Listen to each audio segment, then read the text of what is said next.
This is the money talk that I'm going to have with all of my kids, from everything that I've learned from the age of 20 to the age of 25 working as a financial advisor. When I first got started thinking about money, thinking about business at 16, 17 years old, I just had FOMO, fear of missing out. I didn't know what I wanted to study, what I wanted to go into, what I wanted to do for a job, because I felt like if I did something, I might miss out on an opportunity to be more successful in another area, and it really stressed me out. So this is what I would share with my 20-year-old self if I had to go back in time, and this is what I will share with all of my kids. And some of my ideas might change over time, but I wanted to document it in a video so that way I can help somebody who is maybe in a similar situation that I was, that is confused about money, doesn't know what they want to do for a career, isn't 100% sure how to invest or how to start with building wealth. So let's dive into it. I'm going to unpack my 4 core beliefs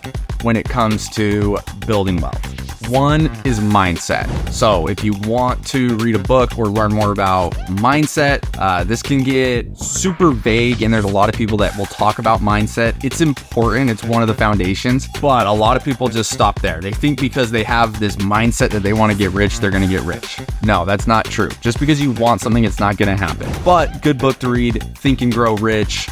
And then Rich Dad, Poor Dad just helps you craft this mindset around money and thinking about it differently. 2, this is your skill set or value that you can deliver. I got this core belief from Stephen Bartlett, Diary of a CEO, so I would recommend that book for this particular point. We'll dive into what that means. 3rd, this is your habits and discipline. It takes discipline to build wealth. It's really easy to be rich, make a lot of money. Not easy to get rich or make a lot of money, but it's really hard to get wealthy. When people make a ton of money, they spend a ton of money. Building wealth takes discipline, and you have to have good habits. And then 4th, financial literacy. Once you have money, once you are making money, you need to know what to do with it. You need to understand taxes. You need to understand different investment strategies. You need to understand risk. You need to understand, retirement income. You need to understand what all these different accounts are. You got to understand what the stock market is. You got to understand real estate, private equity. There's all these different terms that get thrown around. And I think it's really important that you just need to have a very broad understanding of all of these topics at a high level. So that way, when people talk about them, you can at least be educated and understand what's going on. As a financial advisor, I saw so many people invest money into drop shipping stores or these get rich quick schemes, and they lost all of their money from them. And so it's important that you understand what you're putting your money into, and you understand the different levels of building a financial plan. And we're going to dive into that today. I want to introduce this concept that I've created. It's not a perfect system or model, but it's a good way for me to explain or illustrate what I'm talking about. And it's the wealth pyramid. So I'm going to put a graphic here on the screen, hopefully, when I edit this YouTube video. But over here on the right side of the triangle, these are your income tiers. So $1 million plus, and then we have 300,000 to 999,000, and then we have 100,000 to 299,000, and then we have 50,000 to 99,000, and then we have less than $49,000 a year in annual income. And we could, talk a little bit more about these income levels. I just made this simple. I think that we could definitely dive a little bit more into these, but for the sake of this video, those are the income tiers that we're talking about. And then in the middle of the triangle, we have net worth. So $0 to $500,000, $500,000 to $1 million, 1.1 to 5 million, 5.1 to 15 million, and then 15 million plus. And then to the left of the pyramid, we have the different investment options or the different ways that people can invest their money, and what I've seen working with a lot of people with these different income tiers. And also my recommendation based on where you're at with your income and where you're at with your net worth on what investments that you should be looking at. This is by no means a recommendation. This is strictly educational content. So before you do invest in anything, make sure you talk with a registered financial advisor that's consulting about your particular situation. This is strictly to educate yourself and get familiar with different options, different ideas, things you should be thinking about, and hopefully make it simpler so that way you can start taking action, because that's the biggest thing that people get is they get FOMO and then they get paralysis by analysis. A lot of times if they would just start acting and putting money in different places and they just stuck to that plan, they would be way better off than waiting until they understood everything and waiting until they found the perfect investment. You need to just start. And so with this wealth pyramid, you need to know the money game. You got to know the rules. You got to know the pros and cons of certain investments. You need to have a moderate understanding of the financial system. And this is going to help you be more intentional with your money. Most people only know how to spend money. They don't know how to grow it. And you guys have probably seen that video or heard about that study of the marshmallow kid. But so many people are the marshmallow kid. And we all joke saying, oh, why would that kid eat his marshmallow right away when 5 minutes they would bring him 2 marshmallows? It's the same thing with money. If you can just simply not eat your marshmallow right away, you're going to have 2 marshmallows. Then you're going to have 6 marshmallows. And then you're going to have 12 marshmallows. It just compounds over time. Our minds cannot make sense of it because it's not 2 turns into 4, 4 turns into 8, 8 turns into 16. It compounds. And I don't know if I explained that right, but just look up compound interest calculator and put it in, and it's crazy the way that your money can grow if you put it in a vehicle that is growing. So now that we've broken down the wealth pyramid, before I go any further, you have to understand that money is just a means to an end, and someone will always have more. You're never going to have enough, and that is okay. So begin with the end in mind. Let's think of this as doing your personal financial planning. Take 30 seconds and think, what do I want my life to look like in 5 years, 10 years, 15 years, 20 years? You don't need to know exactly what you want it to look like. You don't have to think about the car that you're driving, touch the tabletop counters.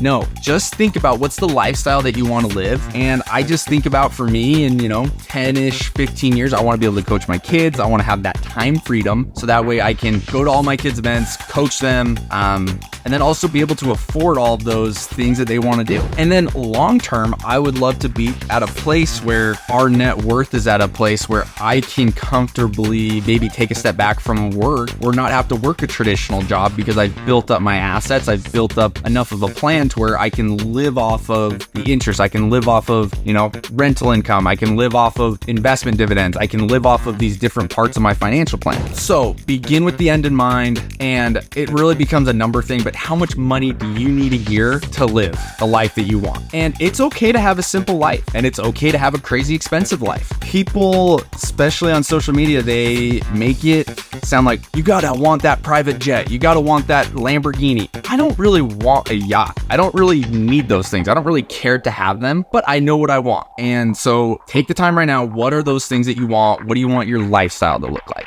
And I'm not here to tell you that money is going to make you happy, because I personally believe that fulfillment comes from progression. It comes from growing. It comes from having fun. For me, working out, time with my family, going out to eat, traveling occasionally. For me, that's what brings fulfillment. It's just living life, enjoying the day to day.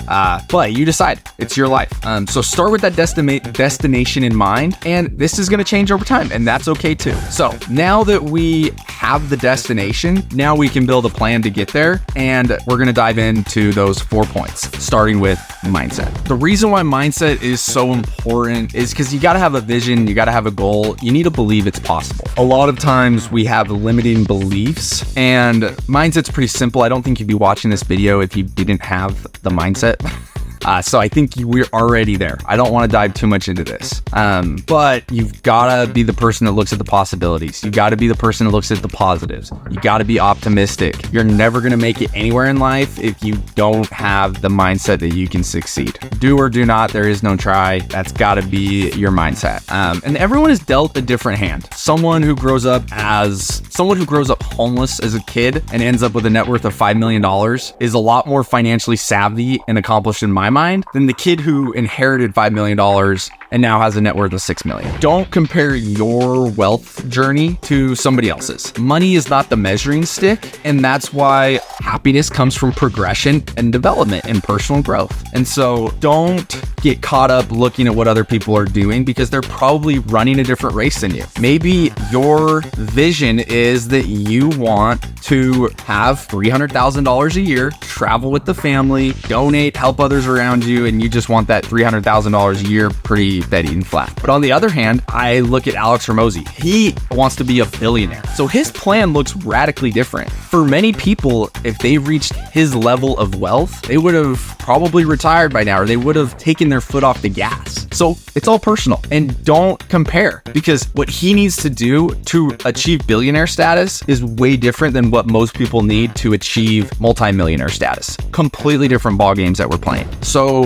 with mindset, think about those old beliefs, those old stigmas, the things that you always hear your family say. And I'll use a fitness analogy. Oh, our family is just naturally bigger. But you hear a lot of these things with fitness, with money, with, education. That's just not what we do. That's not what our family does. Or it's not possible because of this or that. A lot of limiting beliefs. Not to say that it's easy. And a lot of times, some of those beliefs have some truth to them. But it's your story. Every story is different. You're going to have to overcome stuff. So you can keep complaining and crying about the hand that you were dealt, or you can start playing it. So plenty of stuff out there about mindset. I want to pivot to the next thing. And you've heard it takes money to make money. And you're pretty dang right. It does. Or it at least takes skills, which create value, which then create money. And then with that money, you can then deploy it or put it to work for you as you please, depending on what your end goal is, like we talked about. And also depending on what you're comfortable with. And so this is probably the most important one I'm going to talk about, and the one that I would hammer home to anyone in their 20s, 30s,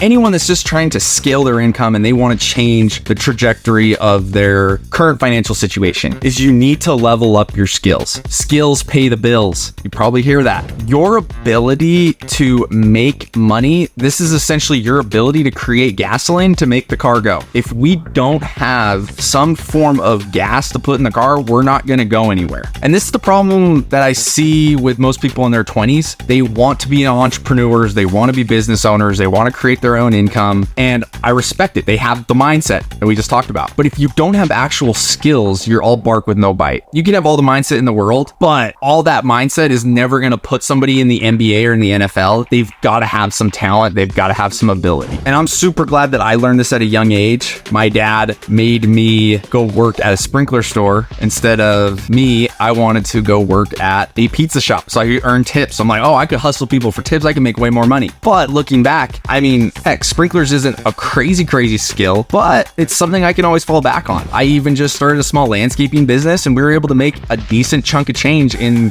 the last 3 weeks. And so that's just a skill set that I now have that most people don't. Same thing with at 20 years old, I could have done some other things to earn more money if you look at it from an hourly basis. But with taking that finance internship, I learned all these things that I'm now teaching you. I learned about stocks. I learned about saving money. I learned about retirement planning. I learned so much that will probably propel my wealth and hopefully my family's future so much farther than taking that extra $3 or $4 an hour job. I've got a friend, and he did the opposite, and it's nothing wrong with that, but he took the higher paying job at a store where he was just a clerk, worked the front desk, and he made really good money for college. But the difference is now we're both graduated, and he still has no idea what he wants to do. And he's never tried to do anything either because he has no experience. He doesn't know what he likes or what he doesn't like. And so I highly advocate to invest in skills. And I got this from Stephen Bartlett, and he says that when it comes to skill building, the first thing is you need education or knowledge. So this is why I don't knock on college. College is a good place to learn. You can learn from courses. You can learn from YouTube. You can learn. But you start developing skills when you start applying the things that you've learned. And then once you start applying the things that you've learned, then you get value, which is money. You're able to get value from other people, or you're able to take money from other people for providing that value. And then from there, you're able to go invest and then, build the life that you want. And so acquiring the skills is really going to serve as the foundation or the bedrock of your financial future. If you ever crash and burn, or none of your ideas or business pursuits ever turn into anything, it doesn't matter. You'll always have these skill sets to fall back on. People knock on a college degree, but guess what? You always have that college degree to fall back on. If you learn how to code, if you learn how to edit, if you learn how to do these things, there's always something that you can fall back on. But if you're an entrepreneur that sits in his basement all day, makes YouTube videos like this, but doesn't do anything, doesn't learn any real skills, and just talk it up, you don't have anything to fall back on. And these skills will also allow you to then go work or start a business with your newfound skills. And I'm going to get into this a little bit, but if you have the skill sets necessary, you're going to get paid, you're going to make money, and money is the lifeblood of all businesses. If you ever start your own business, you've got to be able to provide enough value that people will give you money for it. Same thing with if you are trying to get a job. You need to show that employer, I can provide enough value where you can trade me for that money. And eventually, if you can acquire enough skills or be so good at one of them, you can then go start your own business and do that. And for me, that's really like my plan. I don't really like working for people because my plan is I want that time freedom. You don't really have that with a 9-to-5 job as much. So I'm so grateful that I was able to begin with the end in mind, took that finance internship,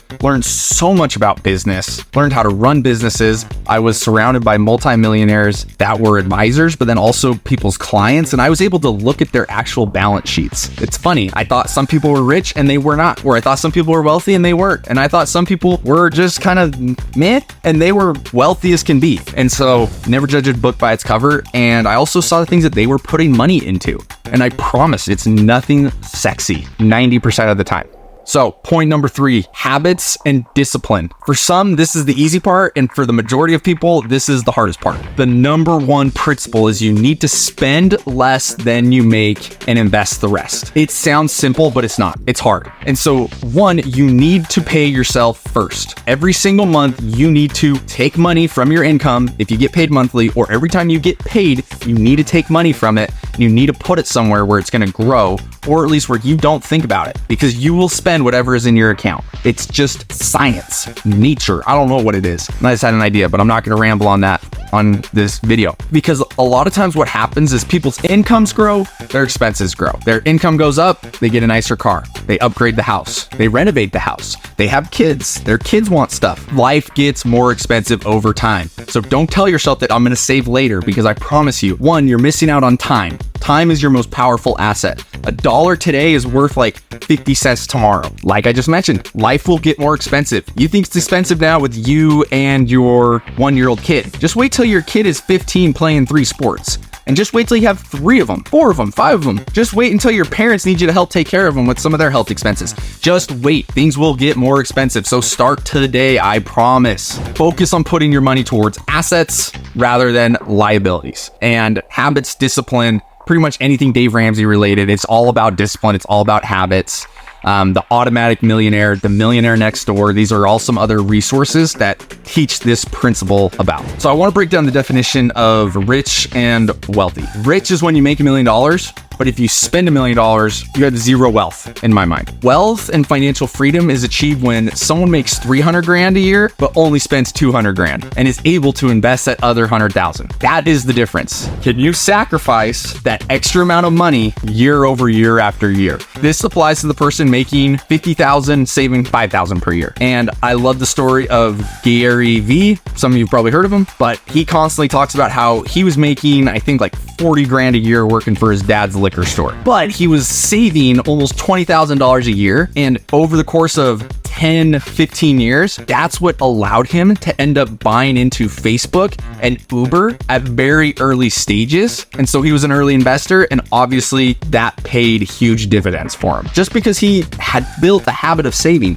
If he had been spending $40,000 a year, which isn't a ton of money, and then somebody comes along like, hey, yeah, we've got this business idea, but it's going to cost 25 grand. He'd be like, sorry, I don't have 25 grand. But he was like, oh, sweet, I've got 50 grand in the bank. What's 25 of it going towards this company that I believe in? That is the opportunity. And that is why saving is important. People crap on savings all the time. Oh, don't save your money. You need it working for you. You're right. But money gives you opportunities. Saving gives you opportunities. It gives you opportunity to take risk, gives you opportunity to invest in things, gives you opportunity to take chances. So if you can't master your money habits, your habits will master you. If you can't master your money is going to master you. So if you're wondering, what does this look like? Just the basic financial habits that you need to start. 1, you need to have 3 to 6 months cash savings in the bank. And then you need to take 15 to 20% of whatever income you take home, and you need to be investing that towards the future into assets that are going to grow. Statistically, if you make $100,000 a year and you're 30 years old, you start saving 20% of your income, so 20 grand a year, you'll be able to retire at 65 on 100 grand a year and not run out of money. Now, the math isn't perfect, but it's a pretty good rough estimate. Like I said, this isn't advice, but it's a good way to just kind of like do a quick pulse check and see where you're at. So think about that. If you need more than 100 grand, you need to save more than $20,000 a year, more than likely. All right, so we're making money. We've built the skills. The engine is humming. We've saved up some money from good habits. Now what? We're ready to truly get our money working for us. We have enough now to where we're comfortable. We need to now start focusing on growing our money rather than making our money. Getting our money working for us rather than us working for our money. You hear people say it all the time, and that's why I'm making this video. This is why I got FOMO. I was so focused on, I got to get my money working for me. Well, dude, your $1 can't work very hard. But if you've got thousands of dollars working for you, yeah, they can work a lot better. So to reiterate that point, we got to build the skills first that can generate that cash flow or that income. So let's dive into it. Fourth point, financial literacy. You need to learn the money game. And let's go back to our finance pyramid, or that finance triangle that I showed earlier.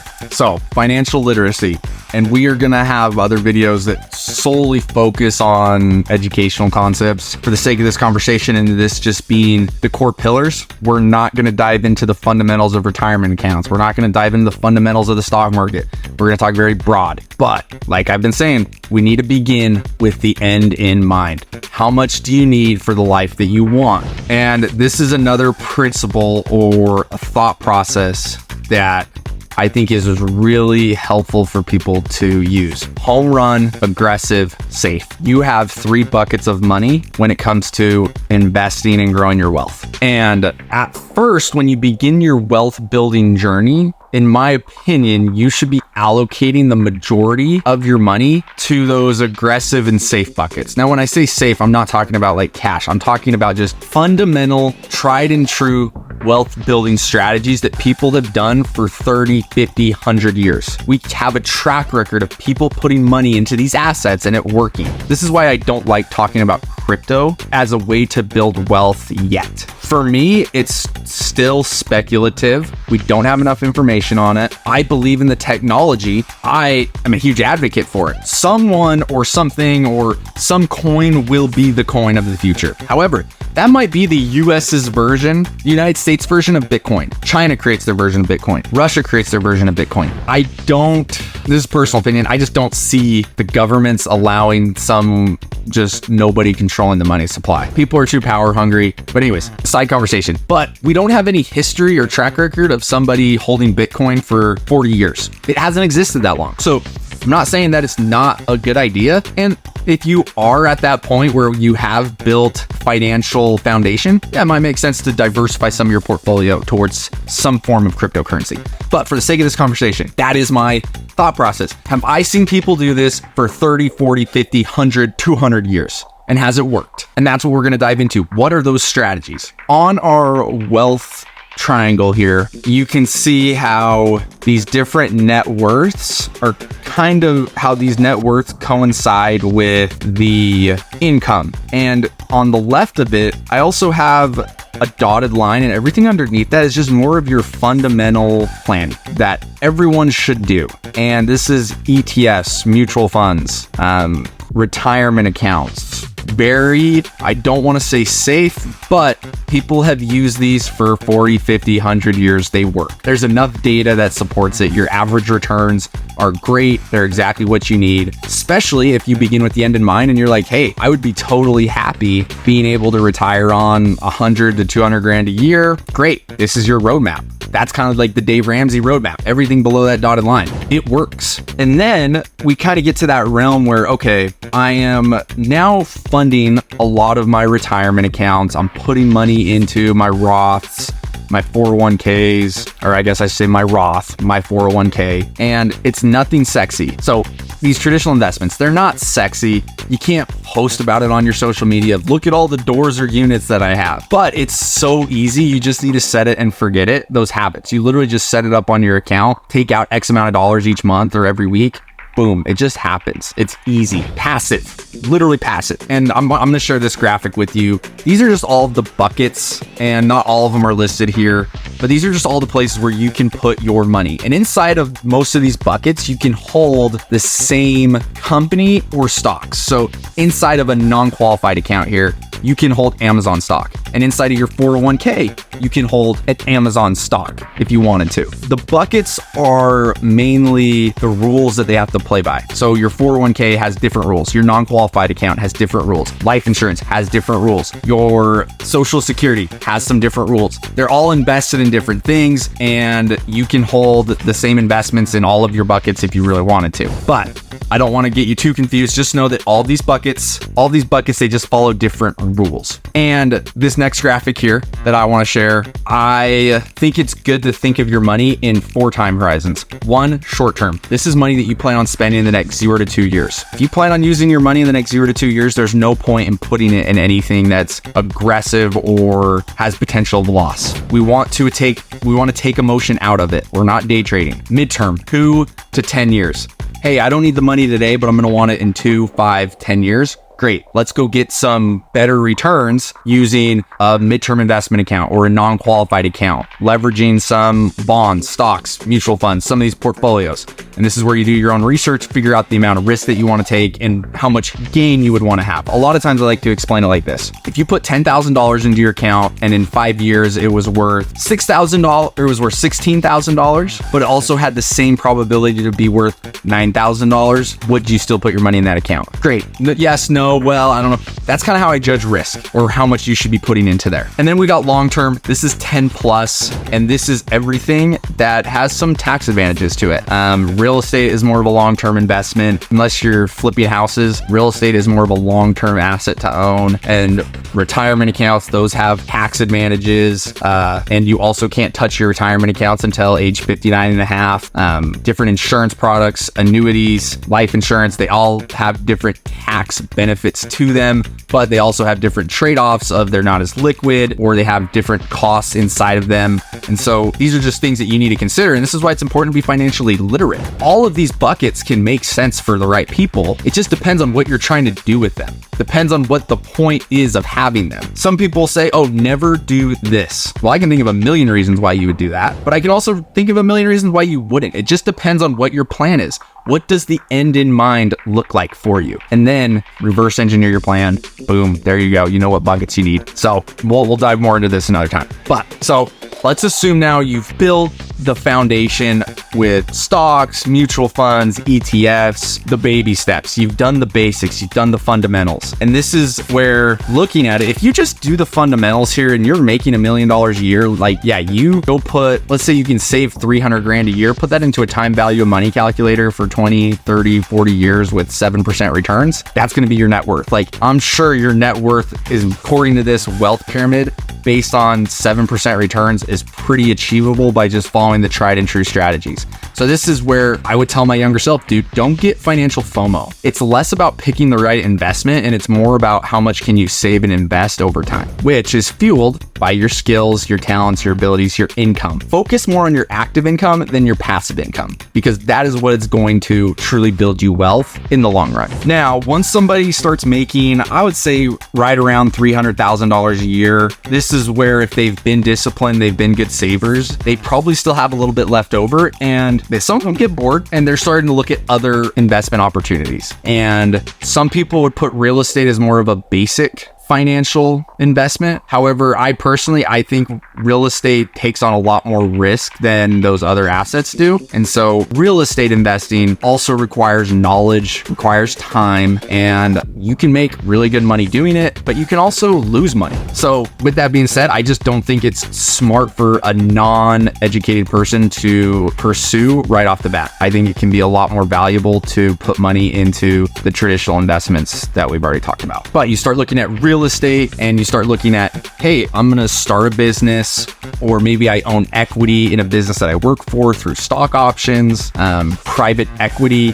Private equity is, let's take the stock market. Anyone can go buy Amazon. But if you're investing in private equity, they're private deals. Not everyone can invest in them. You have to know someone. This is where your network becomes important. You got to have connections. You got to know about the deals. And private equity, same thing. You can make a lot of money. You can make great returns, but at the same time, it's private. It's quiet. It's kind of secretive. You can lose a ton of money. So it's important that you do your due diligence with private equity. And in my opinion, if you don't even understand the fundamentals of traditional finance and the basic level of finance, you probably shouldn't be doing private equity in my mind. And a lot of these private equity deals, they have minimum net worth requirements. I think right now it's about $5 million minus your primary residence. So like I said, scale your income, do the fundamentals, and you will get to that net worth if you're able to scale your income high enough. And if you're able to, be disciplined. It's just math, reverse engineer. And so I want to dive a little bit into, real estate. It's a great asset class, tax benefits, can create cash flow. Going back to these buckets here, for me personally, how I like to structure financial plans is I want to be able to create a monthly income no matter what's happening. Stock market up, stock market down. Rain, shine, snow, doesn't matter. I always have that paycheck coming in. You've probably heard of pensions. Pensions, same thing. That money comes in every single month. It's the exact same. Real estate income, super similar. You create your own paycheck every month. People just underestimate the amount of real estate sometimes they need to actually cash flow. Because think about it, you're one fix away from being negative. I had a client, they had something happen to one of their homes, and they had to put $25,000 into their home. So if they were cash flowing $500 a month, it's now going to take them, 25 grand divided by 6,000. It's going to take them 4 years to break back even on that property for what they had to put into it. Now it's going to appreciate, and that's why real estate's great, because you can cash flow and it appreciates, or it grows over time. A $300,000 house will become a $350,000 house, $400,000 house.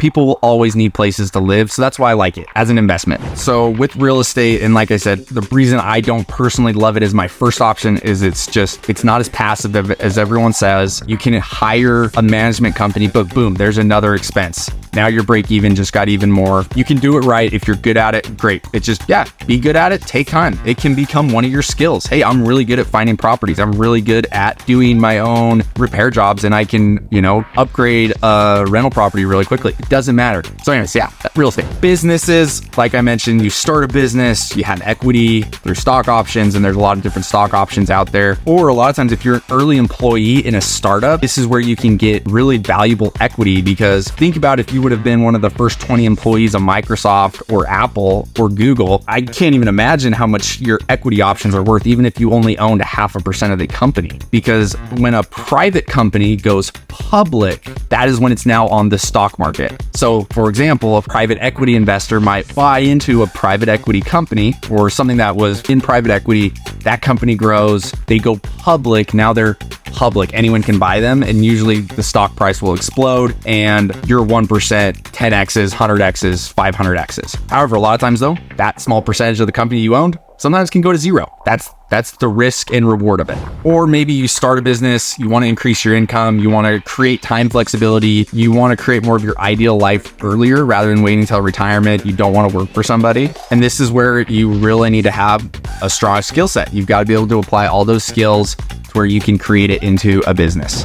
With starting a business, you can sell your business where you're able to say, hey, I'm done, I'm selling my business to someone else, or where you're going to hand it off to somebody else and you continue to make money off of it. So there's a lot of different things that you can do with businesses, and also great way to, just leverage the tax code. The tax code helps business owners. And then lastly, private equity. I can't go too much personally into private equity because I've never invested in it. I can understand what it is, where it works, why people do it, but I can't talk from a personal standpoint. A good example of a private equity thing that I was hearing about earlier was there's this company and this was their business plan. They were going to go buy all of the local HVACs in the area, package them into one brand, and then resell them a few years later because they can get a higher multiple with more revenue. And they made really good money doing that. As simple as it sounds, but that's what private equity is. It's just pooling everyone's money together so that way you can go buy stuff. and essentially rebrand it, make it better, and resell it for more. In conclusion, with all that in mind, if you don't take anything out of this video, invest in your skills. The S&P me at the beginning, you've got to get good at stuff. You just got to acquire skills. And then once your income is at a point where you can start taking money off the table and building your life, then it's time to go really focus on the investment side of things. Now, that's not to say if you're 20 working a W-2 job, you can get a huge head start with investing in a Roth or some of these other accounts that are going to compound over time. I'm just saying that you should continue to focus on your skills and don't worry about turning $1 into $1 million. Worry about making $500,000 a year and then investing $200,000 a year first. Like, that's going to be way easier than trying to figure out how to turn that $1 into $1 million. The other thing I want to share is, especially on social media, it's so skewed to where you think if you're not making $1 million, you're not successful, you're not wealthy. Now, I want to break down this statistic for you that only 3.5% of all Americans have a net worth of $4 million, and only 2.8% have a net worth of $5 million. And so if you have a net worth of $3.8 million, you're in the top 5% of Americans. So when you see these YouTube clickbait videos that talk about you need to make $1 million, you need to be doing this, you need to become a billionaire, dude, it takes a lot of luck and hard work. And honestly, most people don't even want that. You can have such an abundant and successful life and fulfilling life, and you can have everything that you've ever wanted from a financial standpoint by making, heck, $300,000 a year. You could pay for probably the life that you want, $500,000 a year. Like, that's where I really saw people get to the point where money didn't matter as much. Didn't matter that they were going to spend a little bit extra on gas. Didn't matter that prices have gone up a little bit. $500,000 was kind of that at that time, or at this time, 2024. So to sum this all up, most strategies can work. You just need to execute and actually do it. If you're not starting with an inheritance or a trust fund, you need to go learn how to create value, invest in skills, learn how to do stuff. And this idea that people have 4 to 5 income streams is just ridiculous. Most people focus on one thing to create value, and they do that really well. And then they go to diversify into their other investments. That is where the 4 to 5 income streams comes through, because then they have a stock portfolio, they have real estate, they own some other businesses, they have private equity deals. That's where the other income streams come in. It doesn't happen until their one income stream becomes an income waterfall, and then they can dilute it into other streams. That was a good analogy, huh? Read the book, The One Thing, if you need to be sold a little bit more on investing in your one thing. Also, the other thing, passive income is just also ridiculous. Passive is where you give your money to somebody and then you never have to think about it again. Now, I'd make the argument that the stock market and some of these other assets, they're pretty freaking passive. Just set it and forget it. And with real estate, you buy and hold, but you still have to talk to the management company, or you gotta, service your tenants, whatever it is, but nothing's passive. So anyways, wrap up. I hope this was helpful. Shoot me a message if you want any of these resources or PDFs that I've shown during this video. And to recap, mindset, skills and value, your habits, and lastly, your financial literacy. So thanks for tuning in. Hope you guys enjoyed. If you like this video, give it a thumbs up so I know if it's good. Give it a thumbs down if you didn't like it, or comment things that you want me to dive more into on another video.